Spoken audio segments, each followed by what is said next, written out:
Hello everyone, and welcome to the showdown between the Beastmen, who shall be led by Morkar the Shadowgave, and the Greenskins, who are going to be led by the dreaded one himself, Grimgor Ironhide. So on that note, guys, let's jump right into this match and have some fun. So for the front line of my beast herd here, I should actually say the Vanguard area, because they're quite a bit out of the deployment zone here.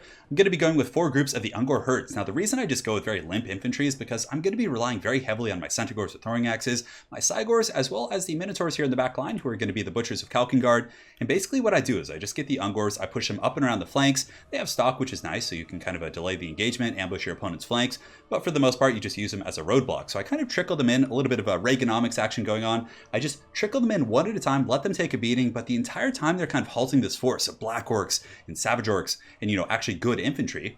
They're going to be taking boulders to the faces, getting flanks, pressured by Centaurs, and also the throwing axes are going to be going after high-value targets like the Arachnoid Queen. So in total, we do have 4 groups of the Ungor herds, just going to be sweeping around using their stock abilities, and yeah, I guess they have shields, which is pretty cool. So they are a decent counter-skirmishing unit against Forest Goblin Spider Riders. Unfortunately, a little bit of a sloppy play here, chasing my Centaurs into this group of Spider Riders. We're going to be taking some free fire there, but aside from the Ungors, I do have 2 groups of standard Centaurs, which are a very good counter-skirmishing unit against the Greenskins. So number 1, they're fast, they're shielded, so against Forest Goblin Spider Riders, more gives Mangy Marauders, Goblin Archers, Orc Airboys are going to be pretty durable, and the Greenskins, aside from like Black Orcs and the Arachnoid Queen, are fairly lightly armored. So the charge bonus of 45, and these guys, they have decent damage output. Right now they're actually poisoned, but I think their base weapon strength is like something in the 30s, give or take. I think these ones are probably poisoned as well. We got 2 groups of throwing axes. Now the reason you bring throwing axes is number 1, to deal with the Arachnoid Spiders. Beastmen do have a little bit of a tough time dealing with large armored targets simply because the Gorbull is just going to get ping-ponged. Minotaurs with great weapons have to get close, therefore they can be dragged down by supporting elements. So I do think that the throwing axes are probably one of the better choices to deal with big targets. We've got the Butchers in the back, they're just kind of a mobile threat on the battlefield, and since I'm going to be playing this very scattered style of play, what I want to do is pull apart my opponent's army. I don't want a square fight, because if I take a square fight, I'm going to lose. They have the Wa, they have, very powerful melee, well, I guess quote-unquote very powerful melee lore, but he's going to be there, with just massive attacks and a big presence there. So I don't want to be taking that, like, mainline fight. So, yeah, just going to be trying to pull him apart here. We got 2 groups of throwing axes, 2 Cygors in the back, one of which is going to be the Eye of Morsleeve, and we're going to be going with the Beastcaster. So he has the ability to use the Flock of Doom and also the Manticore Summon. Going with another Cygor Summon could be very powerful, but I also feel like it's a little bit degenerate. As such, we're going to be going with the Manticore Summon here. We got Morkar the Shadowgave in the back, and again, he's kind of like the last roadblock. Once the opponents get really, really close to you, you send him in, you summon the Chaos Spawn, and you can do some pretty good work. So for the armies of Romulan Dog, he's got 2 groups of the Goblin Wolf Riders, Forest Goblin Spider Riders as well, 2 groups of Black Orcs, Savage Orcs on the flanks, some Goblins. He's got a big old Arachnoid Queen, which is going to be probably the toughest thing on the roster to take down. In the back, he does also have a Goblin Rocklobber, who's going to be shooting most likely, I would guess, at some Ungors or things like that. But we didn't decide to fight up front with like Bestigors, so there's not too many good targets for it, but potentially could do some work. But yeah, it's really going to come down to a lot of the skirmishing here with the Goblin Wolf Riders. And can the Cygors, be defended long enough to take apart the Greenskin force? So on that note, I'm like Porky Pig all of a sudden. So on that note, guys, let's find out. So the Boulder's going downtown, going to be going after the Black Orcs here and making some okay contact. We've taken out 5 Black Orcs with this group, and the other one is actually taking 13 casualties, give or take. So some pretty substantial stuff.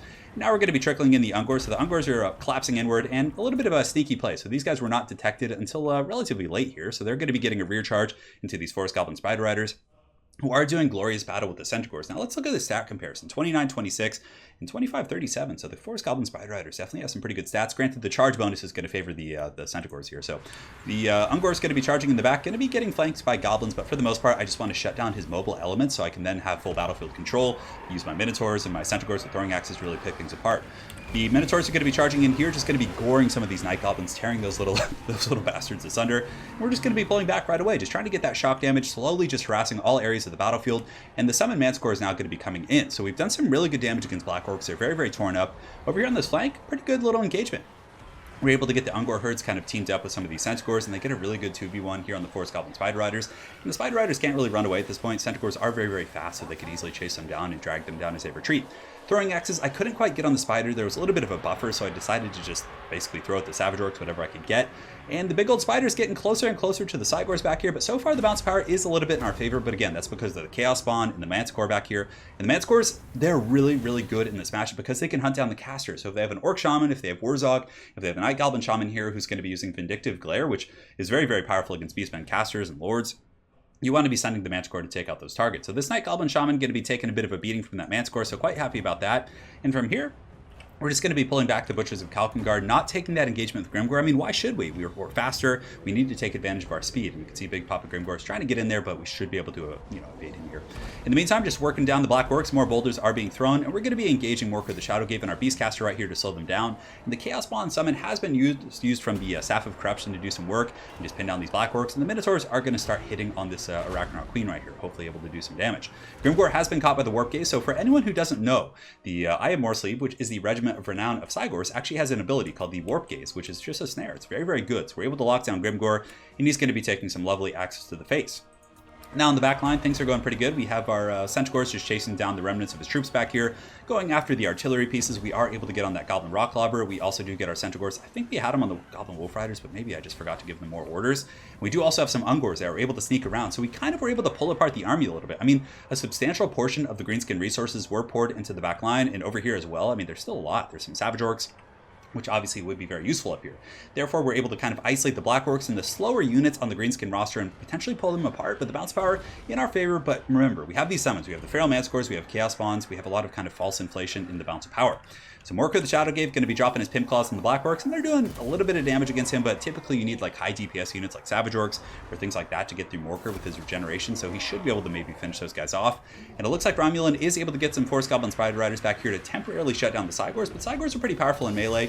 The Manscore is going to be kind of pinning down the Arachnoid Queen, and it looks like we also do get a Flock of Doom back there. So Flock of Doom plus a Terror Route coming down is probably going to spell the end for some of these Goblin Wolf Riders here. Yeah, these Minotaurs doing a really good job. They're able to kind of kite Grimgor, just get on their appropriate targets, and the Centaurs, the throwing axes, are being chased off by the Spiderlings, so very, very good stuff. And that's why the Arachnoid Queen is just so damn powerful. I mean, he is occupying 2 groups of throwing axes, which is 1 summon, which he has multiple charges of, so definitely very, very good usage of those little Spider Bros. Now in the back line, Greenskins are starting to stabilize a little bit. The Manscore is being taken apart by Savage Orcs and Goblins. Over here, the Force Goblin Spider Riders and the other group of Wolf Rider Archers are actually cutting my Centaurs very effectively, and they should be able to pick those guys apart. And Centaur is probably going to break. They do have the shields, but really, it's just a volume of fire thing, and they still only have 35 armor at the end of the day. Now back here, this is really the kind of epicenter of the fight. Grimgor is going to be trying to get on those Minotaurs, but we're not giving him the fight. We have hooves. He does not have hooves, so we're going to be running away, just going after whatever free targets we can. And what you really want to do against Grimgor is just tar pit him with like Ungors and Chaff and just make him beat on, low value targets as long as you can. So Morker is going to be coming over here. He was able to finish off those Black Orcs. They got very low, and from there I was able to use the Chaos Spawn natural summon. So, well, not natural, but it's the one that when a unit gets very low, it basically just kills them and summons the Chaos Spawn. So we're also able to use a Warp Gaze right here on the Force Goblin Spider Riders. They're going to be just getting teabagged by these Chaos Spawn. Morker the Shadowgave coming in as well, but there are some Savage Orcs in the distance who are going to be piling in, and if the Savage Orcs can actually get on top of the Sigor and some of these other troops, they could actually do a ton of work. So we want to kind of polish those guys off. Granted, with Morker here, they should be able to potentially terror out these guys if they can get rid of the Frenzy. In the meantime, Romulan Dog is able to actually use these Spiderling summons to finish off my Beastcaster. So the Beastcaster here, 100% shut down by this very cheap summon spell. So the Arachnoid Queen just paying huge dues this game, just doing beautiful work.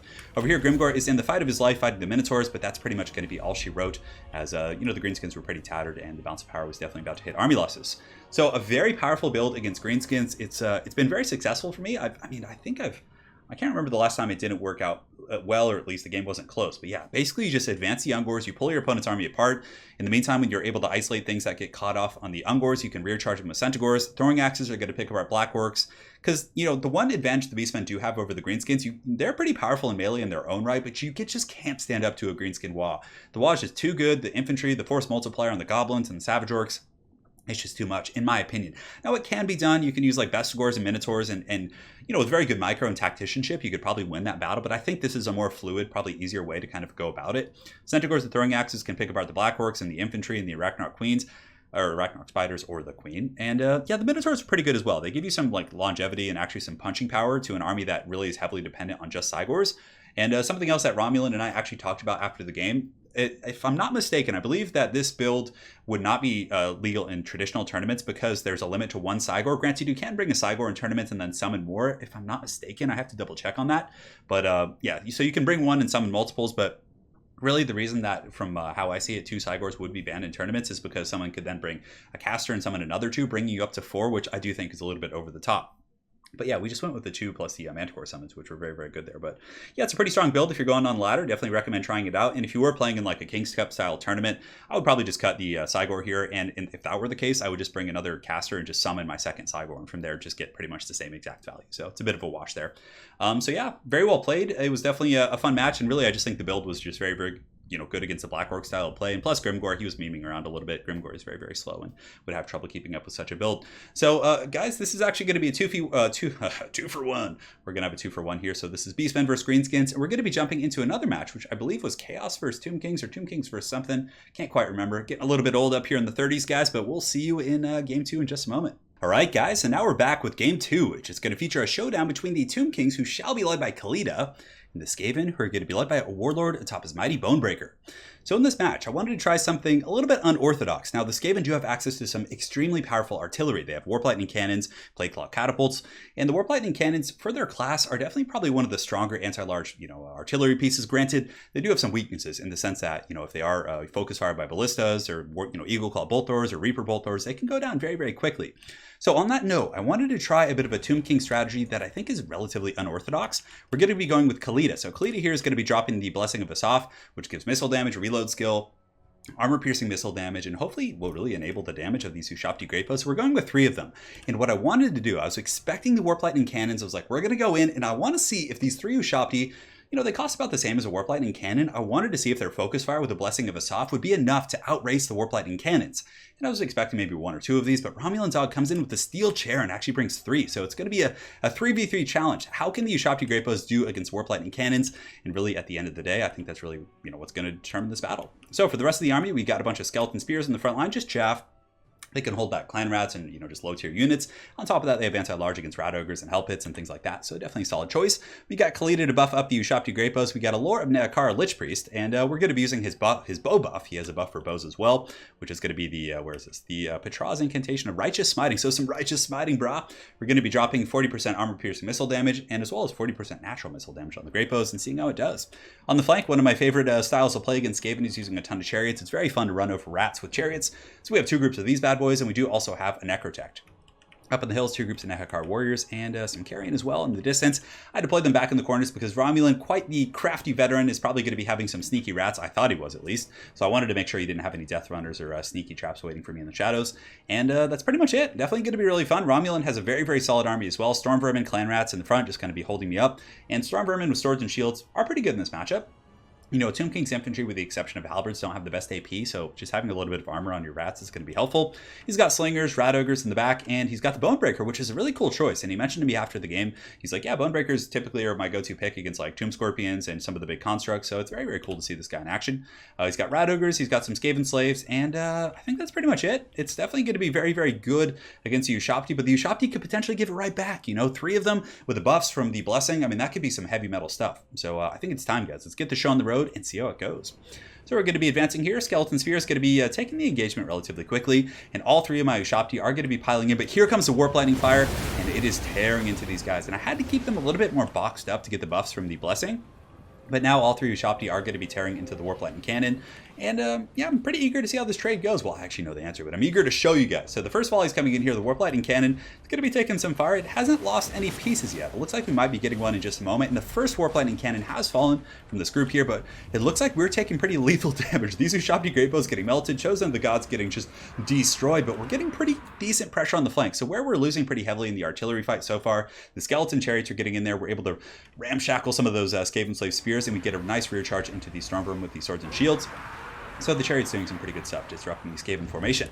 We are able to get some carrion back here, and one group of Nehakar Horsemen is going to be sneaking around the back, and the other group is going to be trying to shut down this artillery piece. So I was like, get in there, break it. If you can waver them from the Ushapti Greatbow fire, then charge in and finish them off with the Horsemen, that's going to be some pretty good value. So the bounce power is pretty even. I wouldn't say it's changed that much. Chariot's still doing their thing, just running amok in the front line. We've done a ton of damage to the Storm Vermin so far, but the Rat Ogres have been able to fend me back. They actually did some really good damage against the Chariot, so brutal stuff. And this one group of carrion is on vacation for some reason. I must have forgot to give them supporters, but they need to get back here. So I was able to break off this Warp Lightning crew, which is pretty big. Granted, all three of the pieces are pretty much destroyed, so I guess I didn't really need to finish them. I should have been paying attention to that. This Warp Lightning Cannon's still online, shooting downtown, doing some pretty good work. And the other one I was able to temporarily shut down using the Carrion plus Nehekar Horseman. So far we're able to at least, slow their roll a little bit. I've also fallen back with these Ushapti. I got them back into the corner, trying to hide them out of line of sight here, but I was kind of out of range of some of the ideal targets, so I was like, okay, I'm just going to sit and shoot, and hopefully they'll get as much value as they possibly can. Skeleton Spears putting up a pretty valiant fight against Rat Ogres and Storm Vermin, pretty good for the cost, just holding those guys back. The Chariots are able to run over some of the Clan Rats, and the Storm Vermin, they've gotten them very, very low. And I do also have the Necrotech. So the Necrotech's got his whip out. And High Queen Khalid's in the fight. I was kind of using her to hold the middle. A very good Plague Breath going down, or a Petulant Breath, or whatever the hell that's called. From Romulan, right down the formation of those Skeleton Spears, just buttering their bread. So definitely some pretty brutal stuff. And the Skeleton Chariot's going to be just, riding dirty. And really, they're going to be my saving grace, because now I am falling behind on the bounce of power. I still have my Ushapti summon in the back pocket, so that is something that could be quite helpful. We finished off one Warp Lightning Cannon back here. The other one is still a fully operational battle station. And on the far side, we're able to shut this one down as well. We actually broke them off. And from here, I'm trying to put some jukes with the Nehekar Horseman, but I will be re-engaging here in a moment with the Carrion now that I have pulled them off the Warp Lightning Cannon. So a little bit of a dicey battle, but nonetheless certainly not out of reach. The Chariot's doing a good job, but the Rat Summons are just coming in from Romulan, and the Rat Ogre is definitely putting some pressure in. And it looks like he does have a Plague Priest. I don't think he has a Rune Caster, and the Bonebreaker's coming in as well. So Khalid is a pretty powerful duelist in her own right. 65, 60, and 450, and this guy has 58, 55, and 450, but I think he has a little bit more HP. Yeah, he definitely does right now. She's very, very beat up. So the Bonebreaker, definitely very unorthodox to see it. I mean, Skrulk is such a common pick simply because of how powerful Libru Bonicus is, but in the Tombkings matchup, I really do like the Bonebreaker. Seems like a good answer against like Tomb Scorpions and things like that. And yeah, you can see the bounce of power is ebbing out of my favor. As far as what I have left, Curse is going to be going down, finishing off these Clan Rats maybe. I have my Chariot Goon Squad, so we're going to be riding in dirty with the Chariots. I'm like, I have to free up Khalida, so the Chariots are going to be charging the Rat Ogres, who are going to be happily awaiting this exchange. And the Bonebreaker, look at him, he's such a cool looking unit, going to be pimp slapping some of the Chariots, but although it looks like I am able to get away with minimal damage. Over here, unfortunately, my Lich Priest with the lore of Nehekar is fully surrounded, and he's just being beaten down by Rat Ogres. Look at the chevrons on these guys. So Romulan actually went with the triple silver or double silver chevron, so that puts their leadership up to a pretty substantial value of 82 right now. And yeah, it looks like they're able to absolutely pummel that Nehekar caster. I do come in at the last second, try and free it up here, just getting in there with the Chariots, but I'm not able to get in there, and it looks like the Lich Priest is going to be going down. In the back, though, we've done okay. We've finished off the Warp Lightning Cannons. He has one online. The other one is offline. I was able to kill it with the Horseman plus the Carrion. So, yeah, I mean, we had an okay little exchange on those guys, but at the end of the day, I mean, my Ushapti just got taken to Pound Town. I basically had 3,000 resources in my army that got exponentially outvalued there, which is pretty tough. The Lich Priest here is going to be going down, and that's pretty much going to be all she wrote. I mean, I have some Ushapti in the back, but these Chariots going to be riding through, just, getting a little bit more value here, but as my elite units do get picked apart, that's going to be the end of the road. He is able to catch my Ushapti back here, who are going to be getting destroyed by the Rat Ogres and some summoned Clan Rats. And the noble Ushapti of Nehekar have fallen to the furious Rat Tide. So there's the answer. I mean, if you guys want to know, like, I think that the 3 Ushapti, even still, I think 2 Warp Lightning Cannons probably would have overpowered me. It's just that it seems like it's not. If you're going to go for an artillery trade, I think you go with the Bone Giant. The Bone Giant has like 9,000 HP, and he's very, very good at sniping artillery compared to the Ushapti. I think the Ushapti aren't bad against like Rat Ogres and Storm Vermin and troops like that, and Plague Furnaces and Doom Wheels, and some of the more traditional things like Hellpit Abominations. But if you're expecting Skaven Warp Lightning Cannons, you can take it from me. I would not recommend using the triple Ushapti against the triple Warp Lightning. I think if he just goes with like 1 Warp Lightning, you might be able to pull it off. But we even got some pretty good disruption. We got the Nehekar Horseman back there. We were able to flush 2 of them out. We got Carrion back there, and even still, the trade wasn't cost effective despite our best efforts to shut them down. And that's because Romulan Dog did a really good job defending them. He had really good target priority, and he played just super well that game. But yeah, I just think, the experiment wasn't great. I think that Khalida is not a good pick either. Just wanted to see if her buff would really make the difference. But this whole investment, the Ushapti plus Khalida seemed like a wasted investment. I don't think I needed the Necrotech or the Lich Priest. I just wanted to get him, so if the game did get really long and grindy and I needed to use restores, I could heal up the Ushapti, but it just was not worth it. So I'll actually go ahead and show you guys a build that I think would be a little bit better against Skaven. But hopefully you guys enjoyed these 2 matches against Romulan. They were definitely very fun. We actually played, I think, like 4 or 5, and this should be the last 2 of them that are now up on the channel. But hopefully you guys enjoyed this, and let's go ahead and jump at a Tombkings build that I think would be a little bit more optimal. But I definitely think if you want to go with the artillery trade, you can go with the Bone Giants. They can do pretty good. But, again, if this Skaven then don't bring artillery and they go super wide, it's not going to be terribly effective. But now let's go ahead and take a look and do a little bit of a theory crafting together here. So firstly, if I were to go Tombkings against Skaven and just do a more traditional build, I'd probably go with Ark in the Black. You can't get him on the Chariot. I think it's not a bad choice. You know, chariots are pretty good against Skaven in general. Warp Lightning can focus them down, but there's plenty of places you can probably hide. Aspect of the Dread Knight, Doom and Darkness, pretty good for like routing off Skaven troops. And from here, definitely would get the items. The Tomb Blade of Arkan's really good. Cetra's not a bad choice either, but just going very, very wide I think is going to be more optimal. I'd probably go some Tomb Guard. Honestly, Tomb Guard seem like they're pretty good, and now that we're not investing in Triple Ushapti, I think it's going to be a little bit more of an optimal situation. Get some Skeleton Spears just to help out a little bit, support the flanks and whatnot. So from here, I would still probably go 2 Skeleton Chariots. I really do love them against the Rat Boys. They're just so good at kind of buckling the formations. Probably get some Skeleton Horseman Archers. These guys are very good at counter skirmishing. They can shoot Rat Ogres. They can just kind of pressure different areas. 2 carrying up in the skies. And on top of that, we probably want to get some Nehekara Horsemen. I think that's going to be super solid. I actually am a huge fan of just going very, very wide in this matchup. Using a ton of harass tools and just not having a bunch of big juicy targets. I mean, Arkan's a target. Chariots are a bit of a target, but it's not going to be the end of the world if you lose a Skeleton Chariot. Whereas if you invest in something very big, it's going to be exponentially more punishing. From there, I would probably mix in 1 big unit. Tomb Scorpions are a little bit tricky to catch. So I'd probably throw in like a Tomb Scorpion here. And now we have about 700 left. So I'm thinking this looks pretty good. Skeleton Horseman Archers are going to do the trick.